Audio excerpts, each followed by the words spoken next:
तो नमस्कार भैया, बुंदेलखंड न्यूज चैनल में आपका स्वागत है। और आज कुछ मुद्दों पर चर्चाएं हो जाए। आज हमारे बीच में है एडवोकेट धीरेन्द्र गिरी साहब हैं और चंद्रशेखर तिवारी जी मौजूद हैं। तो आज कुछ चीज़ों पर चर्चाएं हो जाए, जैसे आज आए दिन समाज में बढ़ रहे क्राइमों को लेकर और जो गौशालाओं को लेकर और मंदिरों को लेकर, इन तमाम मुद्दों पर चर्चा हुई है। और हमारी बुंदेलखंड की टीम मौजूद है। हमारे साथ प्रमोद पत्रकार जी मौजूद हैं और आशीष जी हैं। तो आइए आज चर्चा हो जाए। तो वकील साहब आप जो बताएं कि जैसे अभी टीकमगढ़ जिला में है, टीकमगढ़ जिला में क्राइम बढ़ रहा है, छतरपुर जिले में अभी भी आपने सुनी है और टीकमगढ़ में भी सुनी। तो इस संबंध में आपको क्या है? पहली बात तो 78वें गणतंत्र दिवस की आप सभी को बहुत बहुत बधाई और शुभकामनाएं।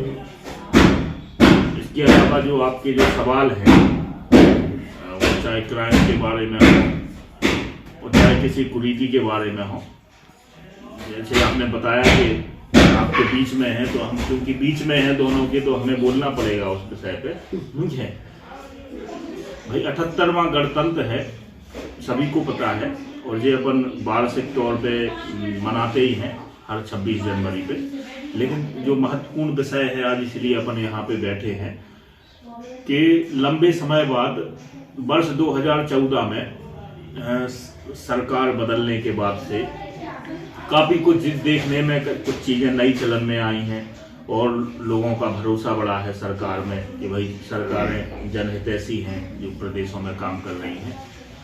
बुंदेलखंड में भी एक सकारात्मक जनता के बीच में एक ऐसा भाव जगा कि यहाँ भी कुछ होगा। तो हम ये नहीं बोल रहे हैं, काफ़ी हद तक हुआ भी है। लेकिन जो सबसे बड़ी समस्या अभी है अपने यहाँ पे, क्राइम तो जैसे चल ही रहा है, कोई भी चीज़ आजकल छुपी नहीं है। कुछ भी होता है तो सोशल मीडिया तत्काल उसको जाहिर कर देता है, तुरंत आ जाती हैं चीज़ें सामने पटल पर। लेकिन सबसे महत्वपूर्ण चीज़ें ये है कि इतना सब होने के बावजूद आज भी बहुत सी ऐसी चीज़ें हैं कि जो हमारे बीच में जो बुराइयों के रूप में स्थापित हैं। तो उससे कहीं ना कहीं लगता है कि जिंदाबाद और नेताओं के तुलादान और नेताओं के महिमा मंडन के चक्कर में व्यवस्थाएं ध्वस्त हो गई हैं काफी हद तक। जैसे मैं बात करूं कि कार्यालयीन भ्रष्टाचार, एक अधिवक्ता के तौर पर भी अगर आप देखें तो आए दिन हम उनसे मतलब जूझते हैं। हम ये नहीं बोल रहे हैं कि भ्रष्टाचार मुक्त हुआ जा सकता है तत्काल, कोई ऐसी अभी पद्धति नहीं आई है। बहुत सारे अधिनियम बने हैं सरकारों ने, जैसे जन लोकपाल विधेयक की भी मांग हुई थी और आए दिन जो इस प्रकार के अलग अलग विभागों पर छापे भी लोकायुक्त के पड़ते हैं, लेकिन फिर भी कोई ज्यादा असर नहीं पड़ा है। तो सबसे पहले तो हमारे विचार में 78वें गणतंत्र दिवस पे अगर कोई चर्चा का विषय होना चाहिए तो वो है करप्शन। और करप्शन मतलब भ्रष्टाचार। तो हम तो ये कहेंगे सरकारों से कि अगर आप ज्यादा कुछ नहीं कर सकते हैं, अगर इतनी इच्छा शक्ति नहीं है कि, क्योंकि भ्रष्टाचार में सभी आखंड डूबे हुए हैं, कहीं ना कहीं हमें भी अपने काम कराने के लिए जाने अनजाने कहीं ना कहीं लेन देन में भागी बनना पड़ता है। तो कम से कम सरकार ज्यादा कुछ नहीं कर सकती है तो इतना तो कर सकती है कि भ्रष्टाचार शिष्टाचार अधिनियम एक विधेयक ला दे, जिससे ये निर्धारित कम से कम हो जाए कि किन विषयों पे मतलब कितनी सेवा दी जानी। कम से कम इतना तय हो जाए तो जनता को राहत मिल जाएगी। जैसे हर काम के दाम तय हो जाए। बिल्कुल। अभी कोई मतलब, और अभी दाम देने के बाद भी काम तय नहीं हो पाता पक्का कि दाम के बाद भी काम हो ही जाएगा। तो कम से कम एक ऐसा विधेयक आ जाए कि भाई इतने दाम में इतना काम हो ही जाएगा, मैंने सब चीजों के रेट तय हो जाए। और अगर आप तय करना ये गलत बात है, हमारी बात आपको कटाक्ष लगती है तो आप मतलब सीधा समाप्त ही कर दें। और आपको लगता है कि नहीं भ्रष्टाचार जरूरी है, मतलब कोई ना कोई स्टैंड हमारा हो उसमें कि हम चाहते क्या है। अगर हम भ्रष्टाचार को रखना चाहते हैं तो उसकी एक विधिवत एक रूपरेखा बने, ऐसी ऐसे ये इसका फार्मा है, इसके अंतर्गत ये फलाना बाबू इतने लेगा, ठिकाना इतना लेगा, ऊपर इतने भेजना है इसमें, ठीक है। और उस हिसाब से ये सारी चीजें निश्चित हो जाएं। अगर नहीं करना है अगर, तो फिर उससे कायदे से फिर मतलब वो है, ये पाखंड क्यों किया जाए अपन के भैया वो अपन बड़े अच्छे देश हैं, बड़े ईमानदार देश हैं, बड़े भले हैं। और विशेष तौर पे जहाँ तक बात की जाती है, जैसे भारतीय जनता पार्टी हो, तो इस वादे के साथ राज्य में सरकार आई है और केंद्र में सरकार आई है। कहीं ना कहीं हमारे प्रधानमंत्री माननीय नरेंद्र मोदी जी देश के लिए और प्रदेश के लिए अच्छे काम कर रहे हैं, इसमें कोई दो राय नहीं है। प्रदेश में हमारे श्री मोहन यादव जी भी अच्छे काम कर रहे हैं, लेकिन इसके बावजूद ये निराशा क्यों होती है कि जो अपेक्षा होनी चाहिए वो पूरी नहीं हो पा रही है नीचे। तो उस सिस्टम पे ध्यान दिया जाए। कहीं ऐसा तो नहीं है कि लकड़ी को अंदर से खोखला किया जा रहा है, तो आज नहीं तो कल आपको इसके परिणाम भुगतने होंगे। तो इसके अलावा जैसे हमारे पत्रकार राम सिंह जी ने ये विषय की ओर हमारा ध्यान दिलाया, एक विषय ये भी है कि भाई जैसे गौ है, गौ है, गाय है, गाय किसान से परेशान है और किसान गाय से परेशान है, सभी परेशान है। समस्या का समाधान क्या था? गौशाला। ठीक है, माना गया कि चलो भाई गौशाला बनवा दो, ठीक है। बीच में एक थोड़ी देर के लिए सरकार आई तो उन्हें गौशाला वाला, वो गौशालाएं भी देख लो कैसी दुर्दशा है उनकी। तो मतलब हमारा कहने का गौशाला पर ही हम बात कर रहे हैं। आपका कोई सवाल पूछ रहे थे आप? गौशाला है, ठीक है, बात हम मान रहे हैं कि गौशाला है।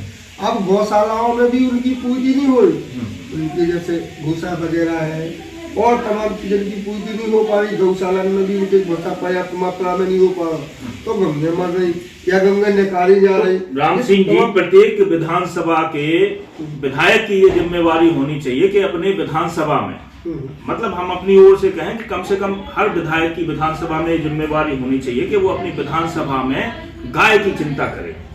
अब उसके लिए उसको क्या करना है, उसके लिए वो विधिवत उसकी एक बना सकता है। जैसे नगर गांव स्तर पे एक युवाओं की टीम, देखो बेरोजगार भी पर्याप्त हैं, बैठे हुए हैं बेचारे, डिग्रियां लेकर भटक रहे हैं, सारे लोग थोड़ी काम कर रहे हैं। आप उनका सकारात्मक प्रयोग समाज के हित में, गौ संरक्षण के, किसानों के संरक्षण के हित में कर सकते हैं। विधायक जी को चाहिए कि हर विधानसभा में ग्राम नगर पे एक समिति बनाए, वहां से सामुदायिक सहयोग ले, ग्रामवासी थोड़ा थोड़ा आंशिक सहयोग करेंगे, बाकी केंद्र और राज्य सरकार अपना अनुदान उसमें मिलाएं, और वो जो समिति है उसके माध्यम से गायों के लिए एक बनाई जा सकती है व्यवस्था, व्यवस्थित रूप से चलाया जा सकता है। अगर ऐसा भी संभव ना हो तो आप सरकारी योजनाओं में ये शर्त रख सकते हैं कि शासकीय योजनाओं का लाभ सिर्फ उसी परिवार को मिलेगा जो गौ पालन करेगा। जैसे गौशाला आप बनाए तो कोई रूपरेखा तो बनाए पहले। कुछ आपके पास एजेंडा नहीं है, योजना कुछ है नहीं है, गौ सेवा कैसी गौ सेवा? गौशाला की जो जमीन है 30 सरकारी वो भी कैसे पड़ी, आज वो भी नहीं बची और तमाम नहीं, इस विषय पे तो बोलना ही बेकार है। अगर हम कहेंगे कि भैया वो गौ सेवा के लिए जो भैया जमीन दी गई थी और उसको मुक्त कराया जाए, तो सबसे पहले तो हमें को मुक्त कर दिया जाएगा कि भैया तुम कर क्या रहे हो यहाँ पे, ऐसे समाचार क्यों बनाए राम सिंह जी तुमने कि हमारी जमीन छुड़ जाए। तो जगह जगह पे दबंगों के जो कब्जे हैं वो हटने चाहिए और उन्हें शर्म भी आनी चाहिए अपने मन में कि यार तुम किसकी जमीन पे कब्जा किए हो। गायों के लिए तो छोड़ो यार, प्रकृति ने उनको अधिकार दिए हैं। एक और तो कहते हो गाय हमारी माता है, आटे की गाय, कभी तुम दीवार पे चित्र बना के गाय की पूजा करते हो, ये पाखंड क्या है? आप कहते हो वो राम नाम जपना और चेलों का माल अपना, क्या इसीलिए धर्म है? बताओ भाई, आप धार्मिक हैं अगर तो अपने धर्म का परिचय सबसे पहले दें कि आप कितने ईमानदार धार्मिक। गाय के प्रति आपका दृष्टिकोण अच्छा होना चाहिए, गायत्री के प्रति, अपने धर्म समाज के प्रति होना चाहिए। ये पोंगापंथी धर्म नहीं चलेगा।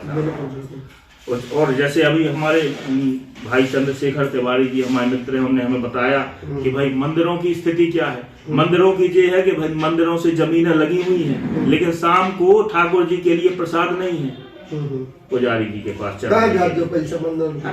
तो ये मंदिरों से जो प्रॉपर्टी लगी हुई है, तो जो पुजारीगण है, हमारा उनसे हाथ जोड़ के विनम्र अनुरोध है कि वो उनका प्रबंधन करें ठीक तरीके से, थोड़ा मेहनत करें। उससे क्या है कि आपके पेट का जो कोलेस्ट्रॉल है वो भी घटेगा, अनावश्यक थोड़ी स्फूर्ति शरीर में आएगी, और थोड़ा मंदिर को एक ऐसा माहौल में कि वहाँ पे सारे समाज के लोग मिलके बैठ के अच्छी योजनाएं बनाएं, समाज हित की, राष्ट्र हित की चर्चाएं वहाँ हों। सिर्फ ऐसा ना हो कि बस अकेले फॉर्मेलिटी हो गई, भय प्रकट कृपाला दीन दयाला और बस गोपाला भाग गए। तो ये सारी चीजें विषय के लायक हैं जिन पे अपन को गौर करना चाहिए। सिर्फ गणतंत्र दिवस 78वां मनाने से अपन कुछ नहीं कर पाएंगे जब तक अपन नए विषयों पे नए सिरे से अपन चर्चा करके उनका समाधान नहीं ढूंढेंगे। अपन को स्वयं आगे आना पड़ेगा। तो अब भैया हमारे बीच में फौजी हैं, चंद्रशेखर जी हैं, तो उनकी थोड़ी चर्चा हो जाए। तो गणतंत्र दिवस की हार्दिक शुभकामनाएं सभी देशवासियों को। बस मेरा थोड़ा सा यही मुद्दा है कि जो हमारे नगर में पंचायतों में जो सरपंच बनाए गए, सेक्रेटरी बनाए गए, वो भी गायों के लिए देखें। जमीन पड़ी है तो जगह जगह भी गर्मी आने वाली है तो हौदी बनवाए, जमीन पड़ी है तो लोग उन्हीं को कब्जा। थोड़ी सी जमीन पड़ी है गांव में तो गायों के लिए खज्जा भरी रहती थी, पानी भरा रहता, उसको भी बनाना शुरू कर दिए। तो ऐसा नहीं होना चाहिए। बाकी वकील साहब ने इस मैटर पे काफी बोला है, मैं ज्यादा नहीं बोलना चाहता हूँ। मंदिरों के लिए हुई है, मंदिर का प्रशासन को देखना चाहिए कि इतनी बीघा जमीन पुजारी लेके रखा है तो भगवान को प्रसाद नहीं लग रहा, कोई उन्नति नहीं हो रही, तो ऐसे पुजारी को रखने से क्या फायदा भाई? ऐसा पुजारी रखने से क्या फायदा कि वो अपने पेट भाई भगवान को भोग नहीं लगा है। और जिसपे 10-10 बीघा जमीन लगी है, 20-20 बीघा जमीन लगी है, तो उस पे इस विषय में हमने संज्ञान लिया। क्योंकि एक्चुअली हम बाहर रहे हैं, फौज के आदमी हैं, तो हमने कई जगह सर्वे किया जा करके गाँव में, तो उसमें लोगों खाने के पीते पड़े हैं कि थोड़ी सी जमीन है उसको भी वो सबसे ज्यादा उन्हीं का हाल खराब है। कुछ ग्राम पंचायत के सेक्रेटरी और सरपंच है, वो ही सबसे ज्यादा क्राइम कर रहे हैं। दूसरे को पैसा लेके तो किसी की इलाज की पर्ची बनाना हो तो 4000 रुपए ले रहे हैं, लोग हमारे पास आ रहे हैं। तो ये हम तो सरपंचों के खिलाफ बोलेंगे, सरपंच सबसे ज्यादा भ्रष्टाचार फैला रहे हैं। तो ऐसा नहीं होना चाहिए। गरीब आदमी को सरकार पर्ची बांट रही, वो तुम उससे 4000 रुपए ले रहे हैं, क्या मतलब इसका? हम तो खिलाफ है। गवर्नमेंट उसके पक्ष में तो रहना चाहिए। जब वो हम कहो तो उसको पेश कर दे, तो तुम्हारी न्यूज भी बनवा दे कि देखो जी हमारे पास जवान आ रहा है। बेचारे अपने गेहूं के लिए 4000 रुपए दे रहे, तो सरकार किस काम के लिए इनको? तो सबसे ज्यादा सेक्रेटरी और ये सरपंच भ्रष्टाचार फैला रहे हैं। तो इसका विरोध हमें उससे डर नहीं है कि हमारे सेक्रेटरी हमें हम फोर्स के आदमी हमारे कुछ नहीं करेंगे। तो ये तो बहुत भ्रष्टाचार है। आप जाके देखो, बहुत खराब। सही न्यूज भी आप भी लोग नहीं निकालते, सही न्यूज आपको भी निकालना चाहिए, क्या है हकीकत, उसका मैं आपका भी विरोध करता हूँ। जय श्री राम। तो भैया शासन और प्रशासन दोनों मिल करके और आज जो समाज में चल रही भ्रष्टाचारी का लेकर के उस पर अंकुश लगाना चाहिए। और एक बार नहीं, मैं कई बार इस संबंध में बात की है और यहाँ के कई कर्मचारियों से बात की जाती है, लेकिन इस पर आज तक ना तो कोई असर हुआ है और शायद लगता है कि इस पर कोई असर नहीं होगा।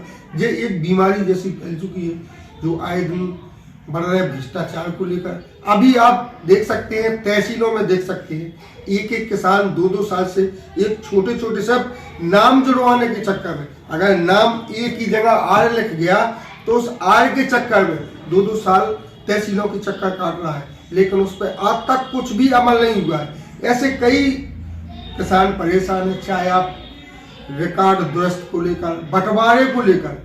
तो हमारा शासन और प्रशासन से मेरा अनुरोध है कि आज जो गणतंत्र दिवस के शुभ अवसर पर हम शासन से अनुरोध करते हैं कि आप जाएं, तहसीलों में जाएं और देखें कि कितना किसान परेशान है, उस पर अमल जरूर करें। जय हिंद, जय भारत।